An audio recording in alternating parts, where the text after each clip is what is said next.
কেন্দ্র সরকারের বঞ্চনার বিরুদ্ধে পাশাপাশি বাংলা বিদ্বেষী একাধিক মন্তব্য যখন করা হচ্ছিল, সেই জায়গায় দাঁড়িয়ে এবার পথে নামলো পশ্চিমবঙ্গ রাজ্য সরকারি কর্মচারী ফেডারেশন।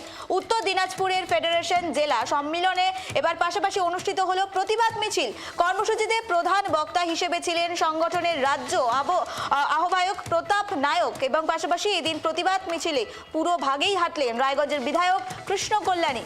কেন্দ্রীয় সরকারের আর্থিক বঞ্চনার পাশাপাশি বাংলা ও বাংলা ভাষার প্রতি আক্রমণের বিরুদ্ধে এবার সরব হলো পশ্চিমবঙ্গ রাজ্য সরকারি কর্মচারী ফেডারেশন। আমাদের কর্মচারীর যে উৎসাহ, কর্মচারীর যে আবেগ ফেডারেশনের প্রতি আছে, মমতা বন্দ্যোপাধ্যায় অভিষেক বন্দ্যোপাধ্যায়ের উপর আছে, তা আজকে আমরা এই মহা মিছিল করে প্রমাণিত করেছি। দেখেছেন আমাদেরকে প্রত্যেকটা ক্ষেত্রে বাঙালিকে বঞ্চনা, বাঙালিদের উপরে অত্যাচার, ভাতে মারার চেষ্টা, 100 দিনের কাজ বন্ধ করে দেওয়া থেকে নিয়ে পঞ্চায়েত দপ্তরের প্রত্যেকটা কাজ বন্ধ, প্রত্যেকটা কাজের টাকা বন্ধ করে দেওয়া হয়েছে। কিন্তু তার সত্ত্বেও মাননীয় মুখ্যমন্ত্রী এই প্রকল্পগুলো চালু করেছেন। আর আমাদেরকে লড়াই করেই হাসিল করতে হবে। বাংলা লড়াই করা জানে, বাংলা কারো কাছে মাথা নত করিনি। আর আমরাও সেই মাটি মানুষ সরকারের মমতা বন্দ্যোপাধ্যায় সৈনিক, অভিষেক বন্দ্যোপাধ্যায় সৈনিক। আমরাও এই লড়াইয়ের ঝাঁজ আমাদের সরকারি স্তরে সব কিছু মাথায় রেখে আমরাও আমাদের ঝাঁজ বাড়াবো। আমরাও আমাদের এই আর্থিক বঞ্চনার বিরুদ্ধে আজকে মহামিছিল হলো। পশ্চিমবঙ্গ থেকে কেন্দ্র সরকার 83% ট্যাক্স তুলে আর রাজ্য সরকার 17% ট্যাক্স তুলে। 3 প্রকারের ট্যাক্স হয়: direct tax, income tax, central excise, GST.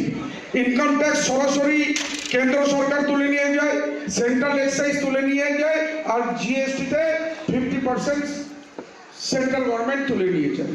আর রাজ্য সেই রেশিওতে মিলাতে গেলে 17% ট্যাক্স তুলতে পারছে। তো আজকে আমাদের পশ্চিমবঙ্গ সরকার 17% ট্যাক্স তুলে নিয়ে 74টা প্রকল্প সাধারণ মানুষকে উপহার দিয়েছেন, যেটাতে সরাসরি সাধারণ মানুষ উপকৃত হচ্ছে। জন্ম থেকে মৃত্যু পর্যন্ত প্রকল্পের বেনিফিট সাধারণ মানুষ পাচ্ছে।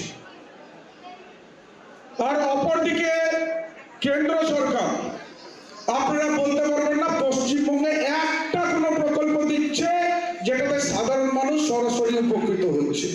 2টা প্রকল্প ছিল তাদের, এনজিএনআরজিএস 100 দিনের কাজ, সেটাও বন্ধ করে দিলেন। তার টাকাটা দিল কে? রাজ্য সরকার। তারপর আবাস যোজনা, সেটাও বন্ধ করে দিলেন। 12 লক্ষ মানুষের মাথার উপর ছাদের ব্যবস্থা করলেন কে?